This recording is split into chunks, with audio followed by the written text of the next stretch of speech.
edirəm. Axşamınız xeyirli olsun. Nə gözəl bir mahnı. Bu çox köhnə bir mahnıdır, hə? İlhami xanım oxuyub deyəsə bunu, hə? Allah rəhmət eləsin. Ay la la la lay. Budur bu. Odur. Özüdür ki var. Nə yaxşı bu belə bir repertuar fikirləşdiniz. Nə gözəl idi bu.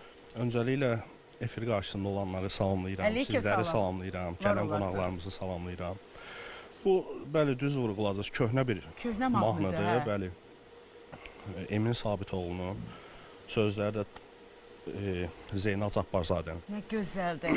Bəli, biz İlhamə Quliyevadan dinləmişik bunu. Hələ ondan eşitmişdim mən də onu. İstədik ki, ilk dəfə də efirdə səslənib. Hə, xoş oldu. Təşəkkür səsləndik. edirəm sizə. Sağ olasınız. Deyir qonaqları salamlayıram.